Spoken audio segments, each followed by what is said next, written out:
Have you ever wondered what separates a thriving business from the rest? In this video, we are uncovering secrets and strategies that you can apply or that you can employ to create a successful business plan. Please stay tuned because this could be the game changer that you've been waiting for to upscale your business.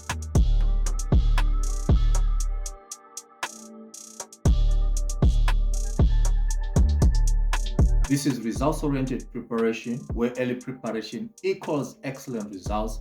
I'm your host, Kenneth, and thank you for tuning in. Please support the channel, like, share the videos, and subscribe if you have not yet subscribed. If you're new on the channel, please consider subscription. We'll greatly appreciate your efforts. Crafting a business plan is always amongst one of the most important steps that you need to take if you are going on a business venture or you want to maybe become an entrepreneur, create a business and then see it succeed. Always start with crafting a business plan. Now, a business plan can either be successful or can be a business plan that is not successful. To make sure that your business plan is successful, there are a couple of things that you need to do, and these are discussed in depth as we go into this particular video. However, you can also download for free. I'll leave a link to this book here, to this guide that I created just for you. And also on request, you can send me an email and I can give you a link where you can get or download, or I can even send you a PDF of some of the business plans that I have done in the past, and then this can give you perhaps some insight to see how you can then tailor make yours and make it a successful business plan. Okay, now let's look at these issues or these critical issues that you need to have in your business plan to make it a successful one. The first and most important is market research.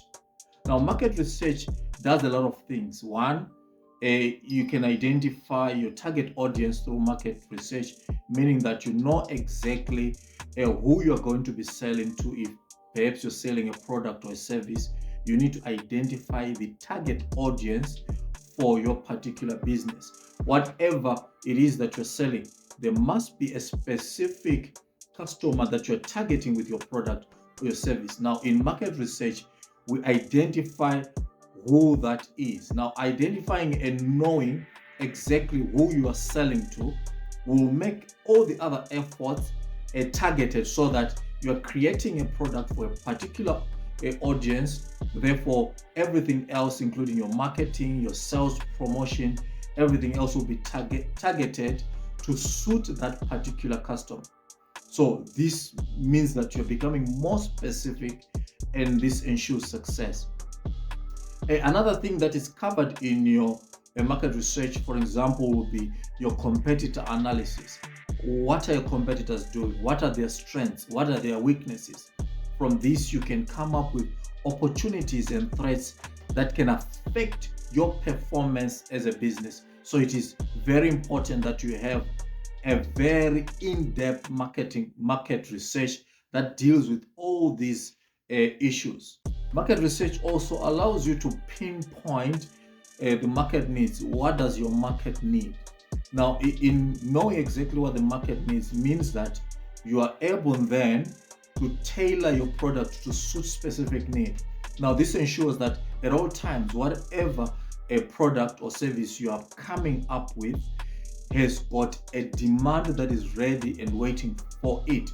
So if you've got a product that is facing a healthy demand, it means that you're going to have a profitable business.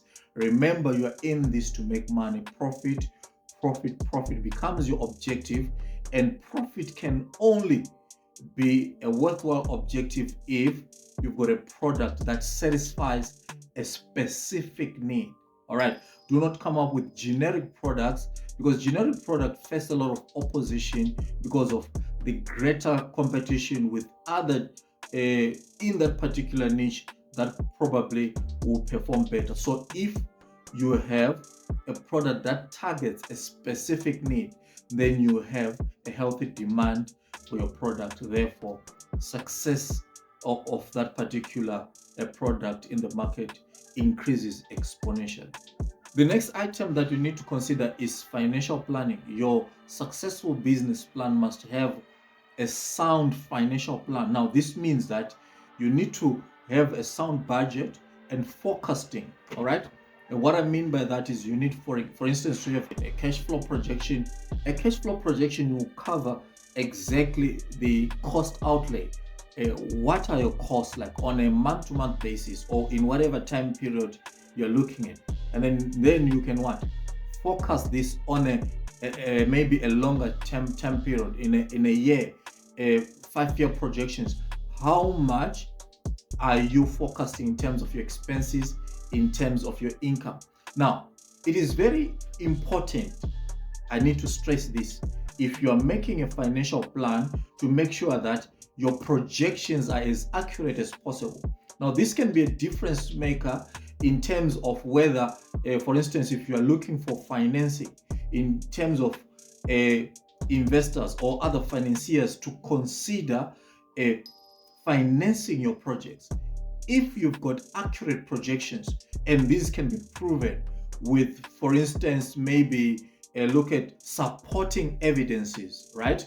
You have done your research, as I said previously, then you know exactly the current prices in the market. These become the supporting documents to support your projections in terms of cost, in terms of pricing, in terms of income that you're expecting over that time period. Now, the more accurate your projections are, the greater the success of your financial plan in convincing other people to support that particular endeavor. Then the third item becomes your marketing strategy. Now, your marketing strategy in simple terms is your marketing plan. Now, in your marketing plan, you're showing exactly, for instance, the marketing platforms that you are going to use to target your audience. It could be social media marketing, it could be other forms of marketing, billboards, whatever the case might be. You need to be convincing in terms of the budget that you're going to be using for your marketing plan, but more importantly, the effectiveness of that particular strategy in converting prospective customers into actual customers, people that are going to buy. Remember, you need to create brand positioning. Brand positioning means that in the minds of the customer, how do they view your brand? Do they view your brand as a brand that is able to satisfy the needs that they have? Do they see it as an exclusive brand? What is it that you're targeting in those customers' minds to position your brand in their minds, so that every time they're thinking about a particular need, they think about you? Now, you have heard this, I'm sure, so many times. If you're thinking a cold drink, for instance, some of the things that come to your mind probably is Coca-Cola. Why? Because it is well positioned in the minds of the customer. Now, we call that brand positioning. If you're thinking, for instance, toothpaste, Colgate comes to mind, yet it is not the only toothpaste out there. You probably could be buying something different like Aquafresh or whatever, but because of brand positioning, Colgate comes first in the mind of the customer. Therefore, the chances of people buying Colgate increase greatly. So it is very important that your marketing strategy does a little bit of brand positioning while selling your products, promoting, and all of that in that particular plan, creating the right kind of product offering or service offering, using the right marketing channels or marketing communications to get your message through. Remember, you are communicating with your target audience to make sure that you convince them, you attract them, and they take the right kind of action to support your business with their purchasing power. Last but not least is the operational plan. Now, in the operational plan, you're talking about production processes, you're talking about systems that you're putting in place. Now, these systems ensure that you've got a plan for day-to-day operations. What is it that you're doing on a day-to-day basis for you to achieve the goals, the objectives that you have set for your business? Now, if you've got a sound operational plan, it means that you're looking at ways to improve effectiveness, efficiency of your processes, meaning also that you're cutting down on waste. If there is an operational plan that does not aim at reducing waste, it means that you're going to have other hidden costs that you do not know. Hidden costs means, or might mean in the long term, you are losing. You've got these other costs that are not counted in your costing. That being the case means that you are losing a lot of money, you're bleeding money somewhere. It is good to take note that your operational planning is all about maximizing profit. You want to get as much profit as possible, meaning that you also are reducing your costs as much as possible. Remember, profit comes from a revenue minus cost gives you profit. So if your revenue is high, but your costs are also high, it means that they cancel each other, right? You might find yourself just breaking even. But if you've got higher revenues and a reduced cost outlay, it means that the profit increase in that particular time period. As I mentioned earlier, I'm giving this guide for free. Please ensure that you go download for yourself and find out exactly how it can help you in your process of creating a business plan. If you need any help with creating a business plan, also leave your email down below and then we'll get back to you and see how best to help you. I also need to mention that these are not the only things that you need to look into as far as creating a successful business plan. There are so many of them. If you still need to know more about this, please also leave a comment down below and also hit the notification button, like and subscribe so that you are notified every time we bring you fresh and exciting content to upscale your business and your finances. This is results-oriented preparation. Thank you for tuning in. We'll see you in the next one. Bye.